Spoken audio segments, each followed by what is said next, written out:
Divine Television Network USA is the best place to be. We inspire, empower, and educate. We build and nurture community and transform our world by ministering to the needs of all people, bringing healing and wholeness to the hurting and heartbroken through the love of Christ. Divine Television Network USA.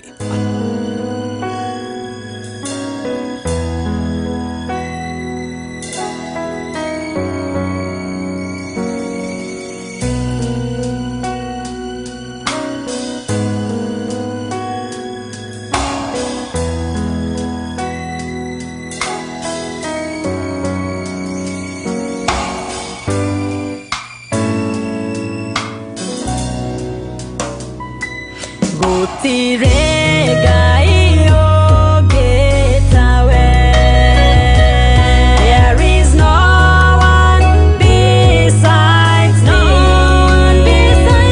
Neither is there any rock like our God. There is no holy as the Lord. There is no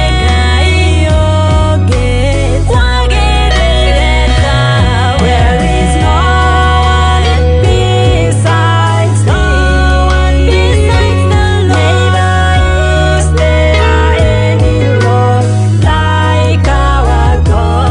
There is no holy as the holy, holy, holy, holy, holy, holy, holy, holy, holy, holy, holy is the holy, holy, holy, holy, holy, holy, holy is the holy, holy, holy is the Lord, is the Lord. Siremwe hoke kutawe. There is no one besides thee. Neither is there any rock like our God. There is no faithful as our Lord. Siremwe hoke kutawe. There is no one besides me. Neither is there any rock like our God. There is no faithful as the faithful, faithful, faithful, faithful, faithful, faithful, faithful, faithful, faithful is the faithful, faithful. Place of hope. Divine Television Network USA is the best place to be. We inspire, empower, and educate. We build and nurture community and transform our world by ministering to the needs of all people, bringing healing and wholeness to the hurting and heartbroken through the love of Christ. Divine Television Network USA, a place of hope. Praise the Lord. Hallelujah. Shalom, shalom, shalom. God bless you wherever you're watching us from. Today we are here on YouTube. We are also on Facebook. If you have joined us through Facebook, we apologize that we cannot bring this through Facebook.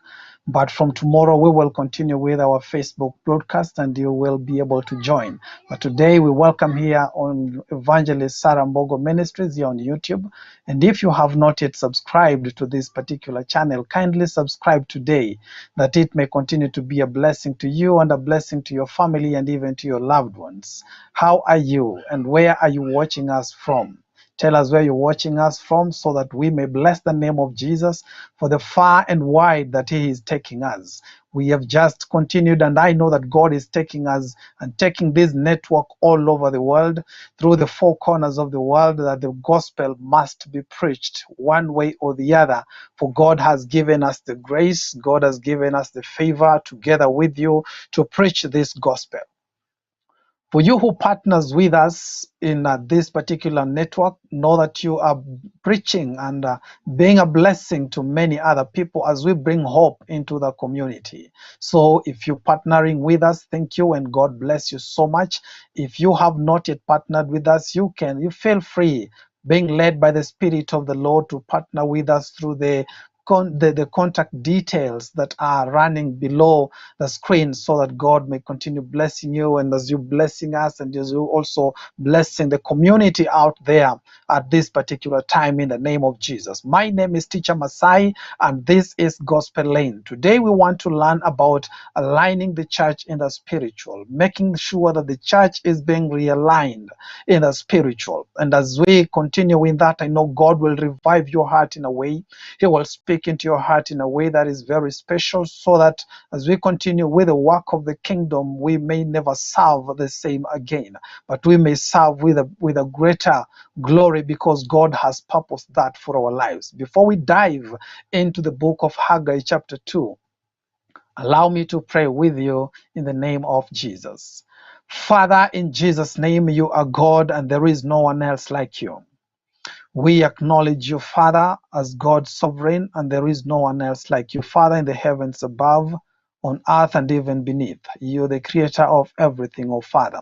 Nothing takes you by surprise, Jehovah Lord. And Lord, you have purposed good and great things for us, for our lives, so Father, for our families, for our ministries, for our children.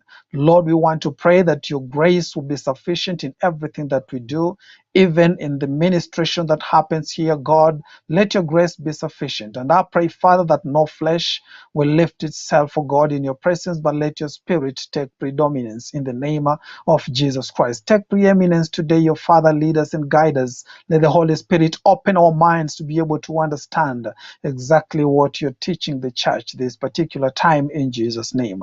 We thank you, Father, and we bless you in Jesus' name. And everybody say amen. You can write and type amen. You can shout amen. And as usual here on Gospel Lane, you can dance amen, for it is acceptable in the name of Jesus Christ. When we look around our community today, you will realize that there is something that has happened. And mostly as men of God, as preachers of the gospel, we want to bring issues that are in the community, and we want to bring back alignment and address issues that are facing the people in the community. So today we want to address an issue that is facing the church. Looking at the social media, looking at the media, looking and watching and listening to people speaking out there, it seems like the church has lost face. And indeed, when you move around in various counties today, in various communities, in various countries, you will find that the church has taken sides with the system of the world. And doing that makes the church lose its glory. We are going to look at a prophet, Haggai. Haggai is one of the prophets that was there during the post-exile era.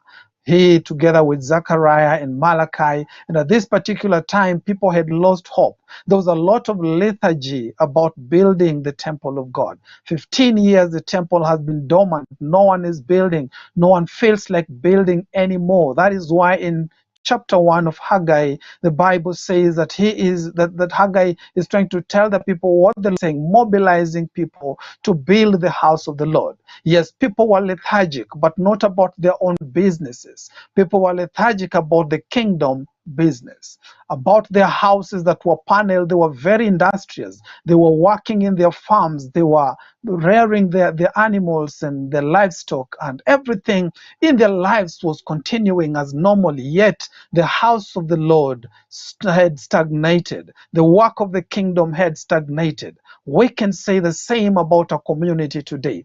People are so busy with the things of the world. People are so busy doing the things of the world. We are working so much and we are busy, diligent with the things that we do in the world, the things that will bring us profit according to the system of the world, and people are becoming so lethargic, including believers, becoming so lethargic about the work of the kingdom. And therefore, we want to see today how we can realign what God speaks through this particular man of God, this particular prophet, that the church must realign itself to the spiritual. You know, the church cannot function in the physical. We start functioning in the spiritual first before we can function properly and effectively in the natural. But when we want to work from the natural being our source, being our foundation, the natural being our foundation, the church loses its effectiveness. We no longer become supernatural. We are just the natural. But we want to go to a place where the glory of God fills the church, where the glory of God manifests in the works that we are doing, the glory of God that touches the lives of people, that the world will see and fear what the Lord is doing. Let us go back to being the people who the Bible says about the apostles in the fire when the church was beginning, who turned the world upside down. We can do the same, because as we are going to read and learn, is that the latter glory shall be greater, that the power in the end times will be greater, that the release of grace and the supernatural will be greater.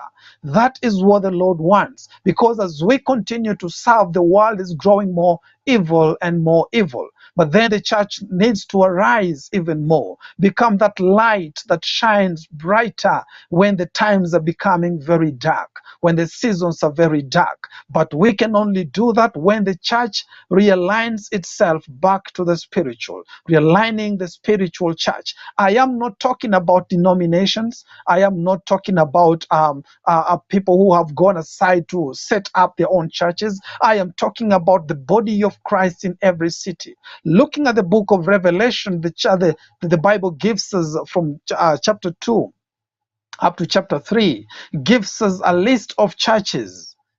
And in this list of churches, 7 of them, the Bible says the church in Thyatira, the church in Philadelphia, the church in Ephesus, the church in Smyrna, talks about all these churches. But when he's speaking about these churches, he's not talking about a small building in a certain village. He's talking about the body of Christ in that particular city.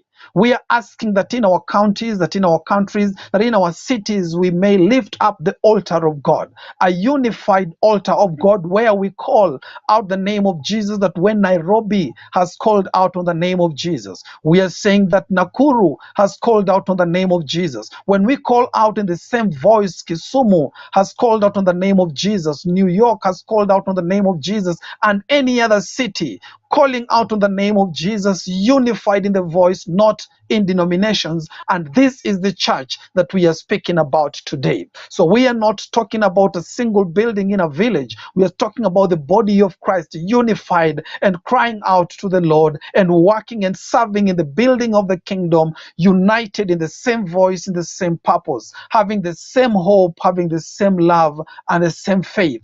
That is what we need right from our hearts, purposing to do that, to realign the spiritual church,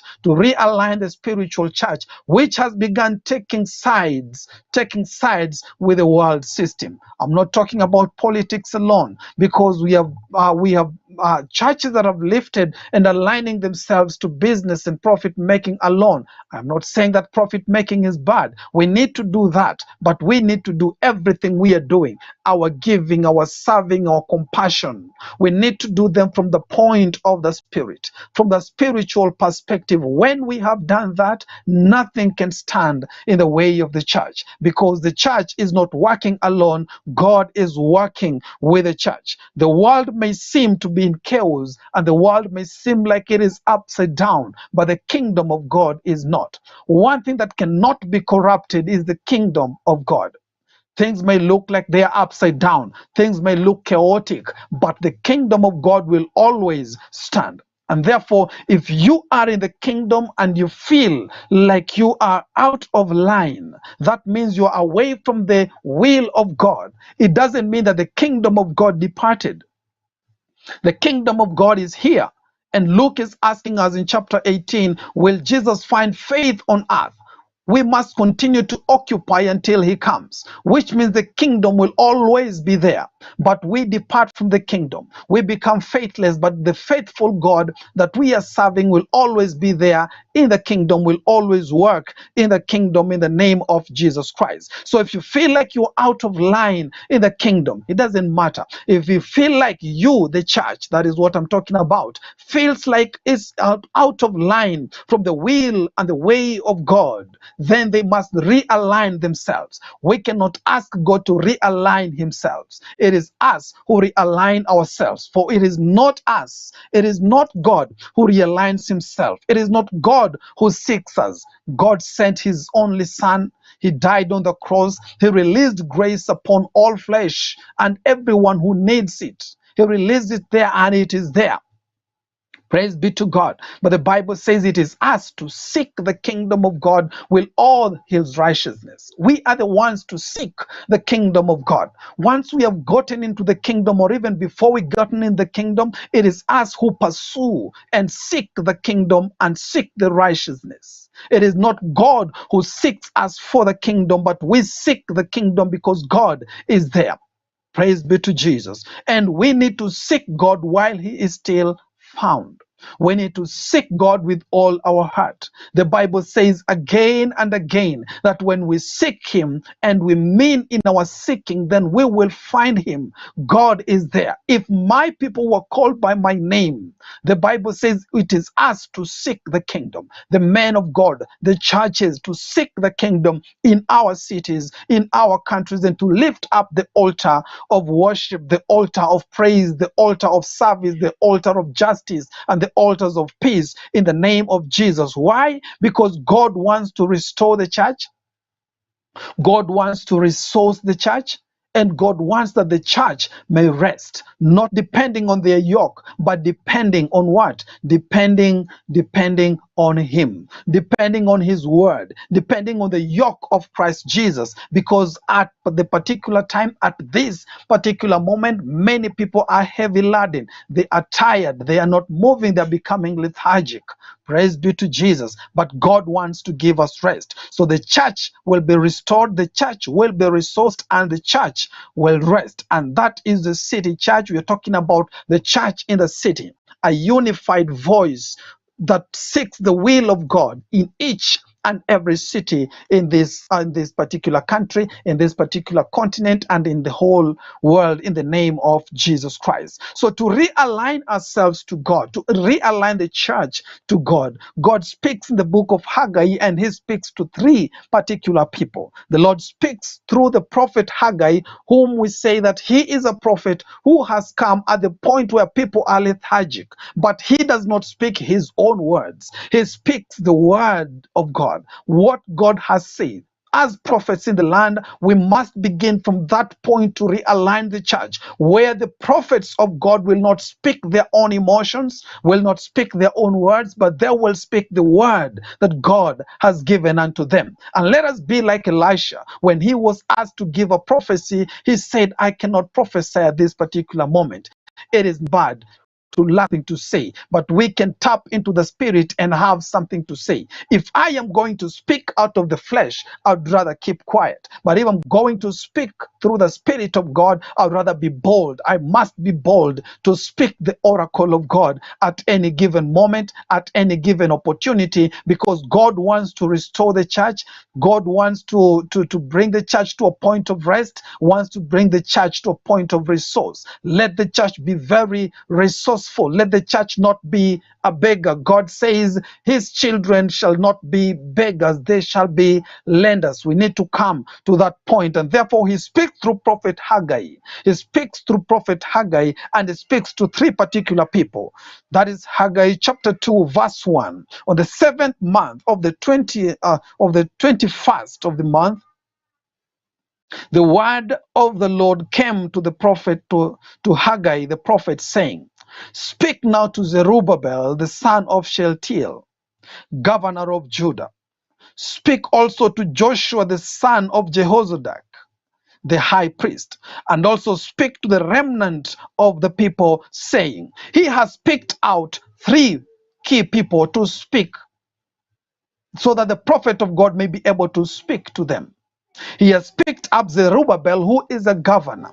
Zerubbabel, the governor, by the grace of God, he is the one who is the governor who can flatten mountains. We are being taught in the book of Zechariah 6 and 4. Remember, this is the contemporary of Haggai. He says he can flatten the mountains. He is going to be used by the Lord powerfully. Zerubbabel, the governor, he is the one who stands in the place of governance. He is the one who can stand and stand in the place of kings. He can stand in the place of presidents and ministers and the government institutions in this particular land, in this particular time that we are talking about. So he doesn't speak alone, but he can also speak to the government. He can speak to the leaders of government in the name of Jesus. But he will not move, as we are going to learn, by his own strength, but he will be able to move by the strength that God has given unto him. Number two, he speaks to Joshua the high priest. He's speaking to the priestly, he's speaking to the clergy, he's speaking to the men of the cloth,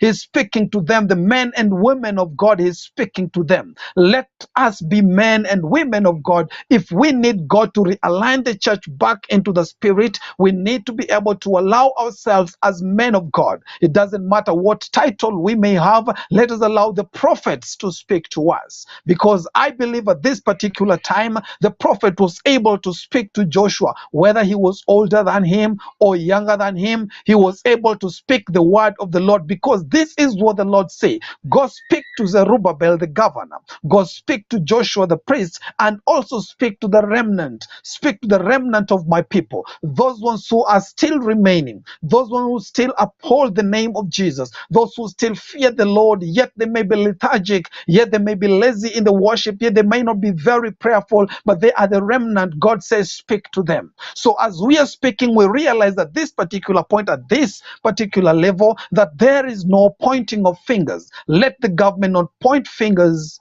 to the church, and let the church not point fingers to the government, and let not the clergy point fingers to the Christians, and let not the Christians point fingers to anyone. There is no finger pointing. The Lord is speaking to us all. He can speak to any one of us. The Lord who was able to speak to heathen kings, he was speak to Nebuchadnezzar, he was able to speak to his life, he was able to speak, and he realized that God Most High is available in his land. He is the same God who is able to speak to our government. So we do not have an excuse and say the clergy is asleep, the Christians are asleep, or we can say that the priests are asleep. We all have an opportunity to listen from the Spirit of God. Haggai speaks to those three people: the governor, the priest, and the remnant. Hallelujah. We need to be able to open our ears, open our spiritual ears and a desire to listen from God. Let's have that desire to listen to the prophets of God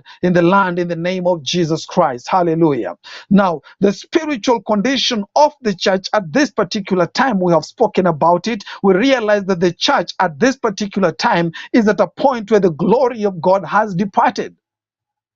Praise be to Jesus. There is no more the fervency in worship, the fervency in praise. I thank God that in the city today we had a moment where the church gathered together and we were praying fervently, not aligning to the world system, but just giving praise and worshiping the Lord Jesus Christ, because he is the one who is the creator of everything. All this may be in every city, every house, every village, where people will forget about their denominations and forget about their own alignings in politics and forget about their own cultural backgrounds and forget about their races and their tribe, and just come and lift up the name of Jesus, the name of Jesus, the name of Jesus. The glory of God is not tribal. The glory of God is not racial. The glory of God is not denominational. It's bigger, and no one person alone can host the glory. We need us together to host the glory of God in the name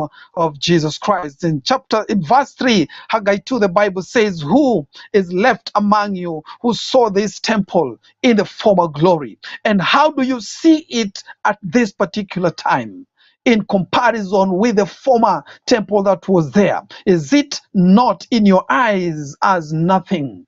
That is what people will look like. You will find men and women of God and Christians and people who have witnessed the former glory, and they say, wow, we need to go back to the former glory. The good old days where we did miracles. God's principles is that the latter shall be greater.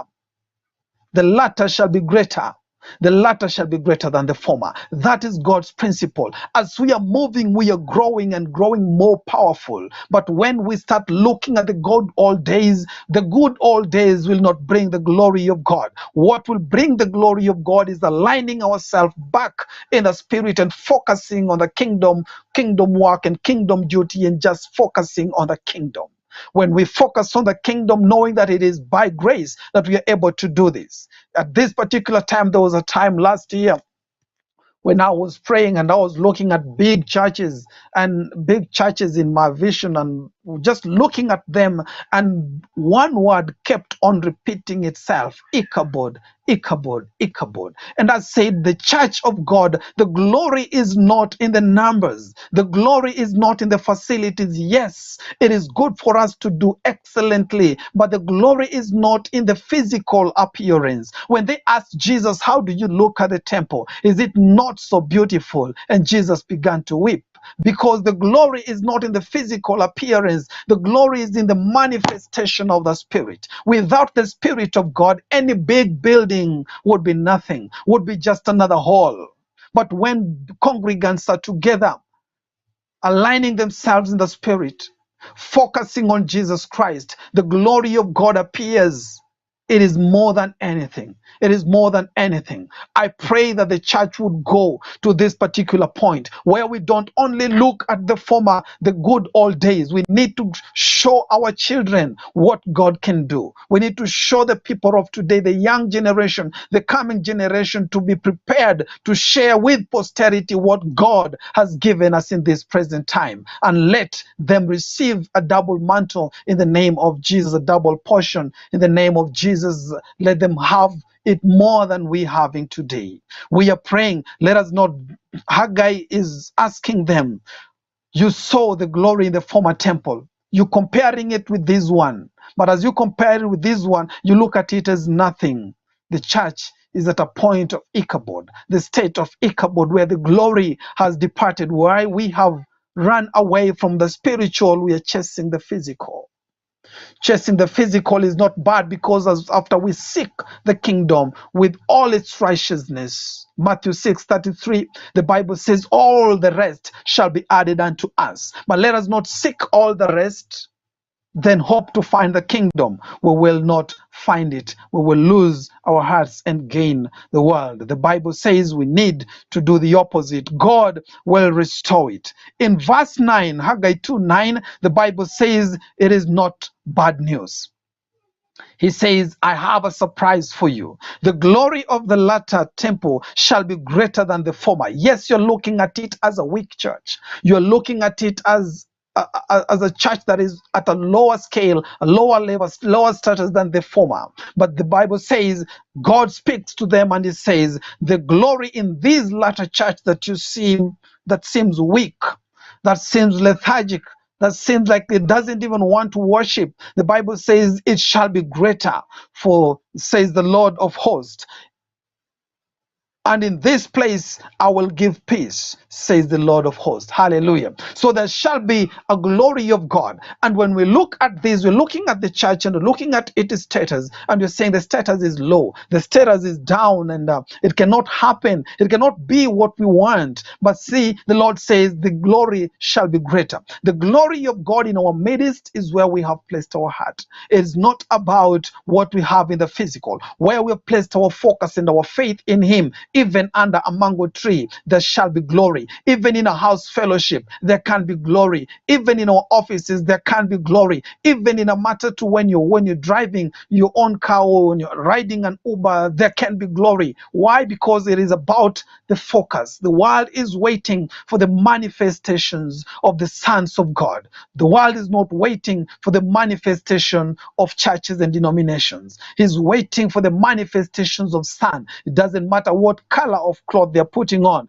but that is where we need to go. May the church be realigned back to the spirit, that it may be restored, resourced, and may it find rest in the name of Jesus Christ. In the name of Jesus Christ. It shall be this glory that we're looking at what Paul was speaking back in the book of to the Corinthians. He was saying that his grace is sufficient. He's boasting in his weakness because the grace of God is sufficient. That in our weakness, the strength of God is made perfect. That in our seemingly not able to do anything, God works through us that the world fears. It is not in the wisdom, but it is in our own foolishness. God chose the foolish so that he may abase the wise and the prudent. God chooses those that look like weak vessels so that he may strengthen them, so that the strength may not be of man, of a church, of a denomination, of a city, of a country, but the strength may be of God.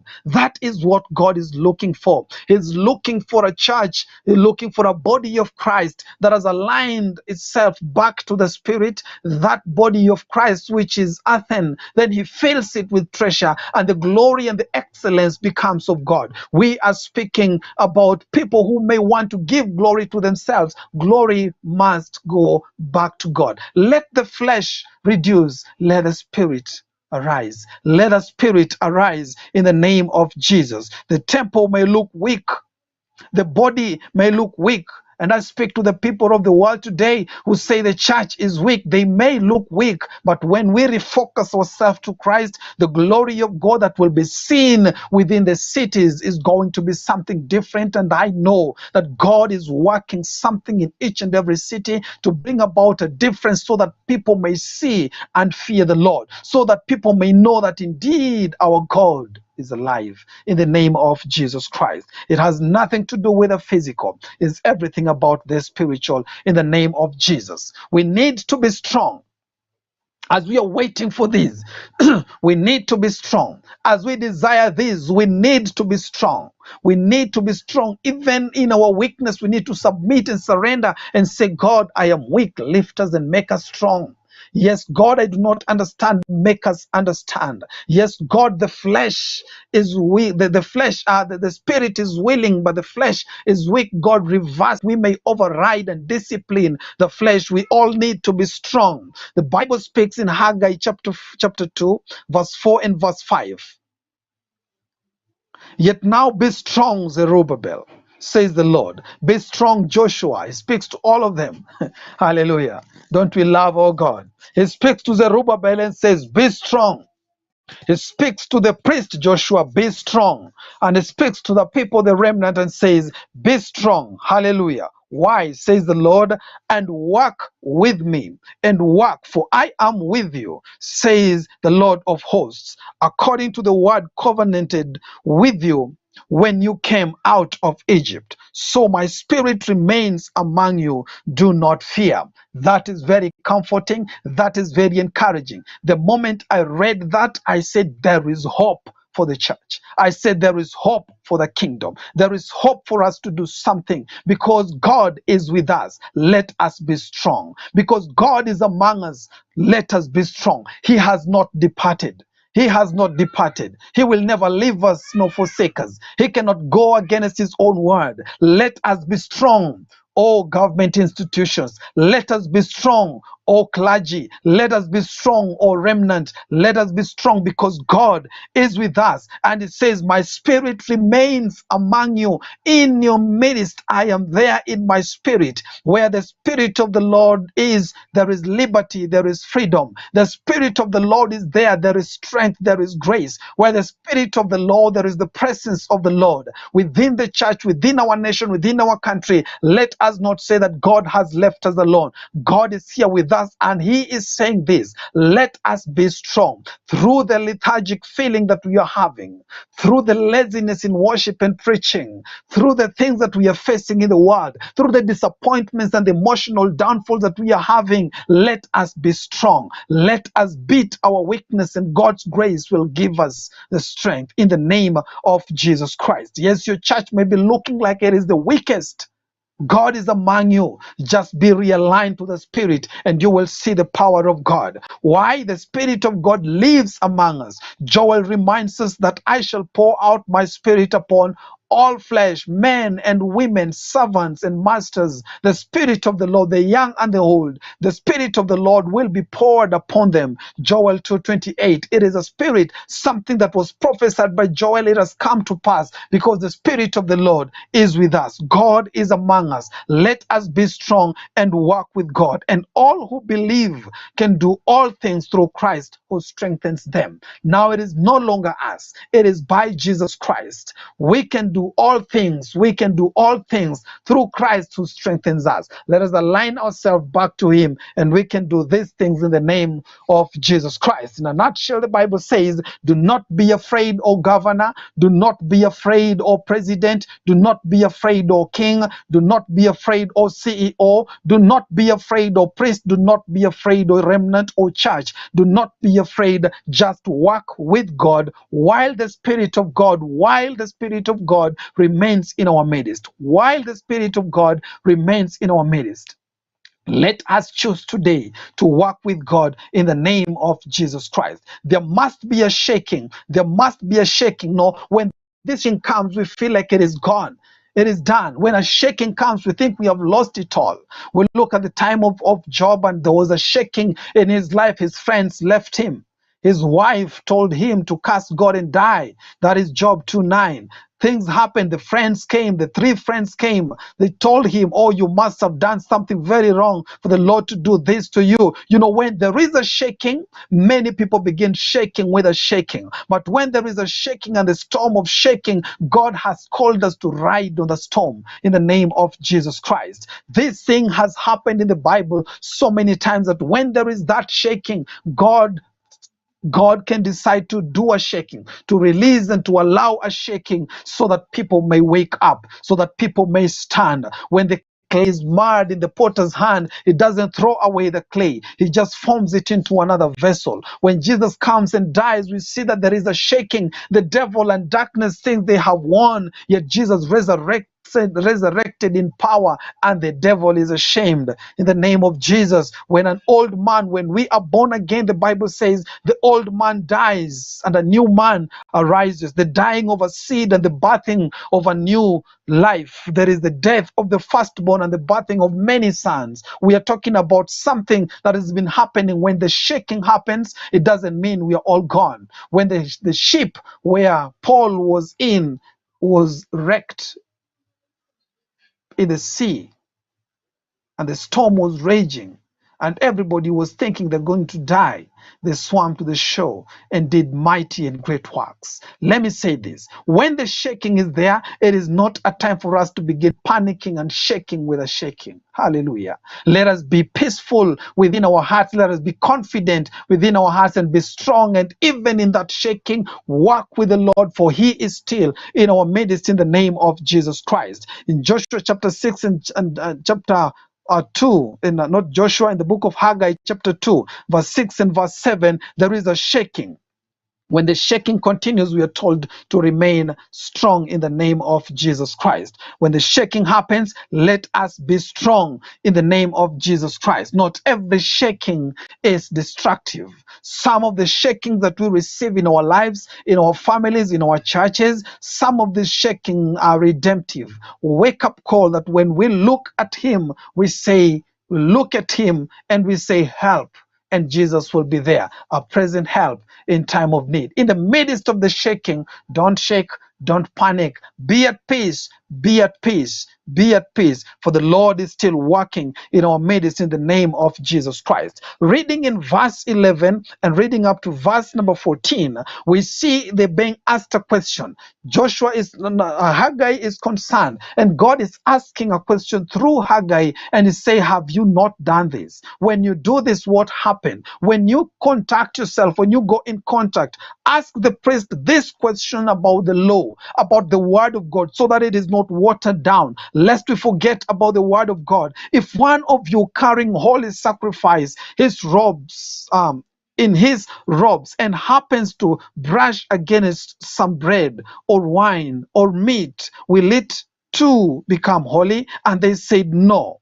Holiness does not pass to other things that way. Hallelujah. Praise be to Jesus. So there is a contamination that happens even in our church today. The contamination that happens because we are in contact with bad things. Hallelujah. In contact not mean that we are touching them, but we're becoming so involved in them. When you become so involved with them, then we see that things happen. I was with one man of God who said, confessed today, and he said he has failed to pray. He doesn't know how to pray because he has been so much into politics and is listening to this side and this side, not in the spirit but in the flesh, listening to politics, and therefore he can no longer pray.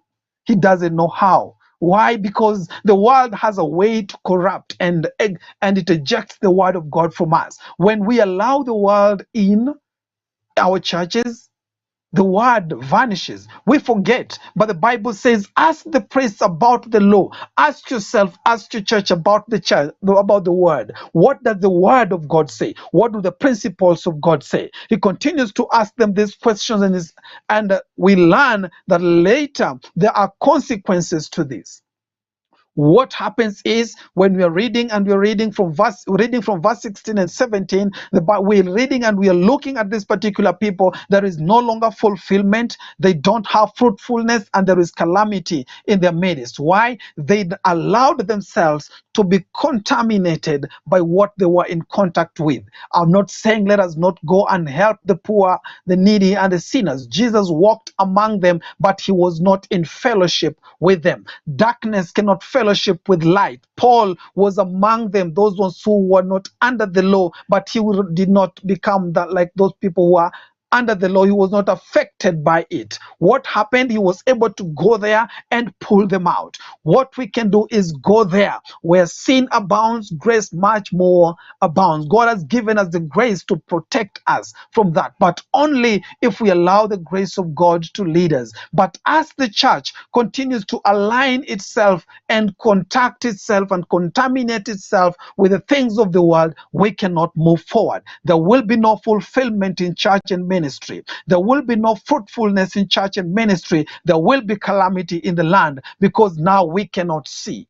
Everything catches everybody by surprise. But we are praying that church is aligned back to that place of restoration, or being resourced to that place of rest where we depend on the word of God. We don't depend on the world. We depend on the face of God. We don't depend on the favor of the king. We depend on the hand of God. We don't depend on the hand of man, because the hand of man is limited. The hand of God is powerful. But this is what the Lord says: I will bless you.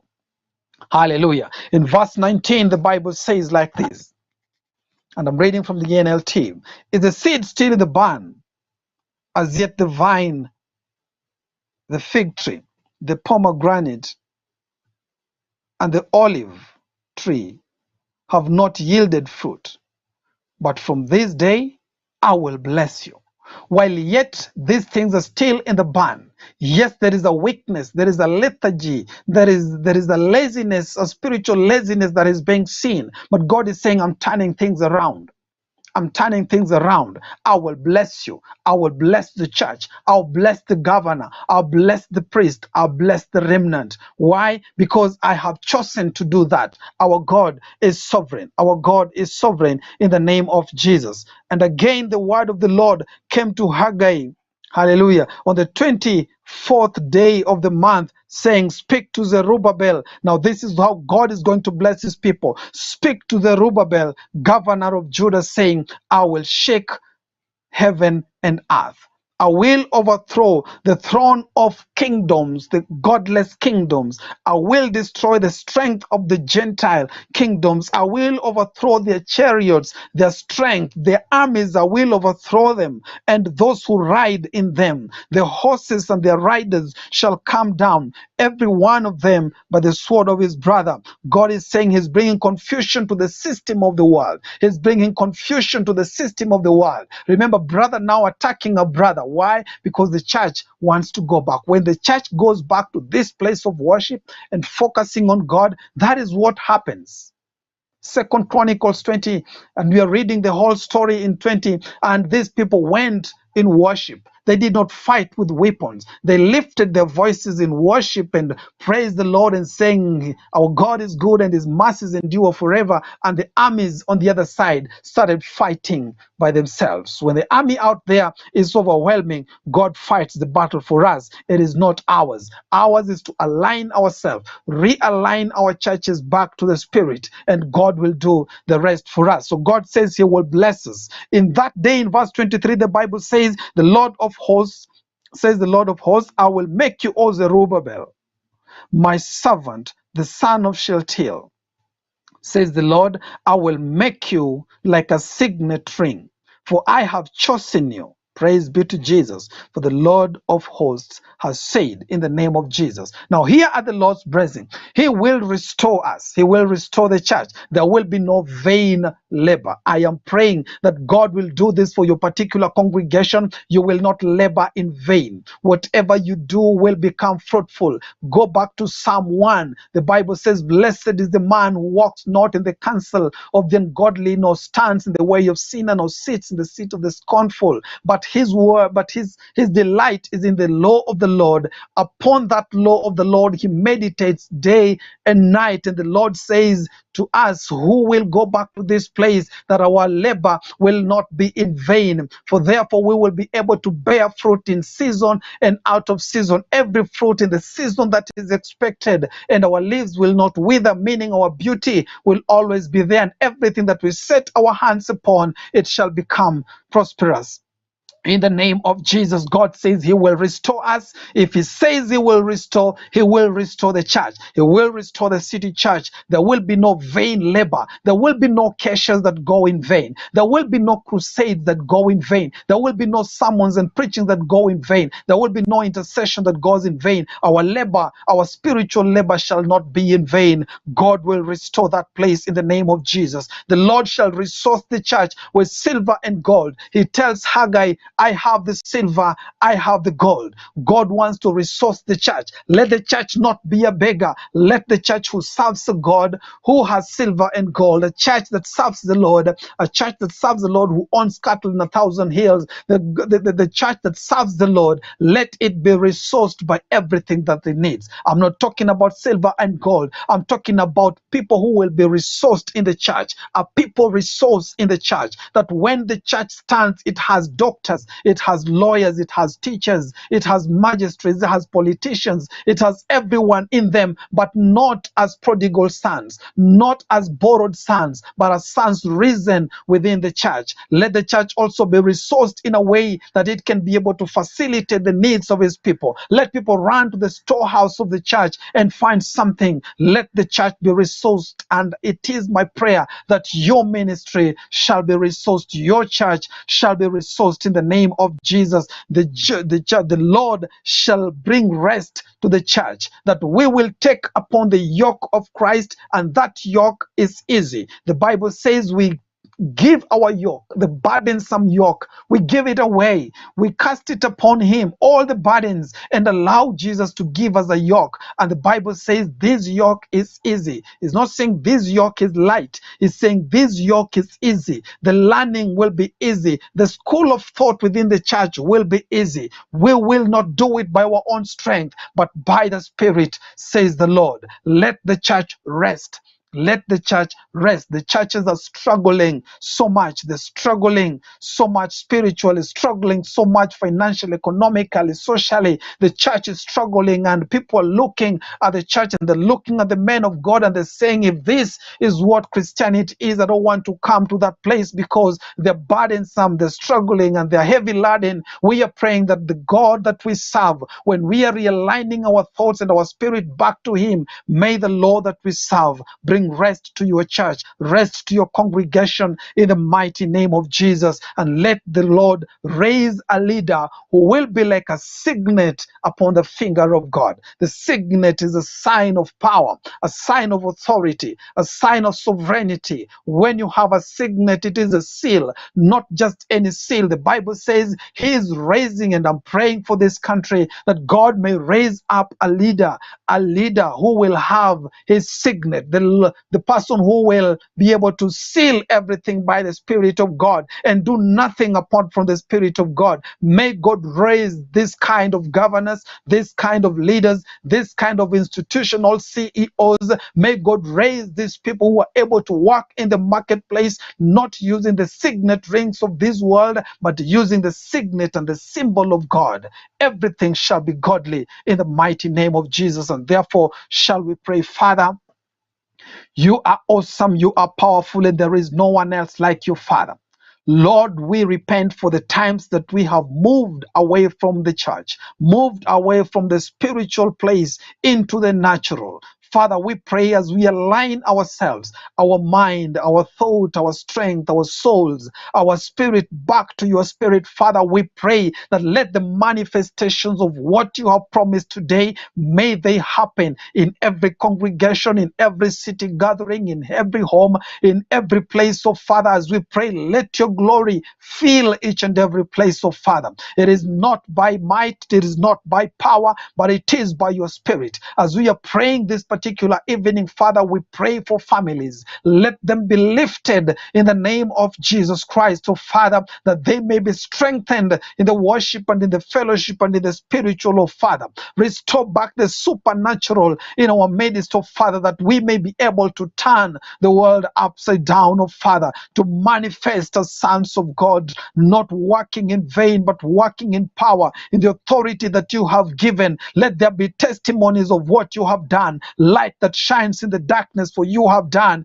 in the name of Jesus Christ. And Father, we bless your holy name for the leaders that you are going to give us. Oh Father, you have created an authority, you have created an office, you are the one to install leaders. Oh Father, we are not going to install leaders, but we are praying that you install leaders, O King of glory, who will be like signet rings upon you, O Father, that when we see them, O Father, we see the glory of God. When we hear them, we hear the glory of God. When we interact with them, oh Father, we feel the glory of God in the name of Jesus Christ. You know the heart of man. You know the heart of man in the name of Jesus. And for those ones watching, they may be lethargic and spiritually lazy and they don't feel like praying anymore. Father, I pray for the stirring of the Spirit. Let your Spirit stir their spirits right this moment, oh Father. And Lord God, release the grace for worship and praise and prayers, oh God. The grace for fellowship, oh God. Let the fire of the Spirit burn in them again, oh Father, that they may seek your kingdom with fervency again in the name of Jesus Christ. And when they do that, oh Father, every other thing in the life of God will be terminated. Every negative thing in the life of God will be terminated. Sicknesses will stop. Poverty will stop. Lack will stop in the name of Jesus Christ. In the name of Jesus Christ. Father, we release the grace upon them, oh Father. Release your Spirit upon each and every listener, each and every viewer, Father. Bless their lives in Jesus' mighty name. Do we pray with all thanksgiving in Jesus' name. Thank you so much for watching. If you're watching us here on YouTube and you have not yet subscribed, kindly subscribe to this ministry. You will ministrations here that will bless your life in the mighty name of Jesus. Well, that has been our time for today. My name is Teacher Masai. This is Gospel Lane. Keep it Divine Television Network USA. God bless you and shalom. Faithful is the Lord. Faithful. Divine Television Network USA is the best place to be. We inspire, empower, and educate. We build and nurture community and transform our world by ministering to the needs of all people, bringing healing and wholeness to the hurting and heartbroken through the love of Christ. Divine Television Network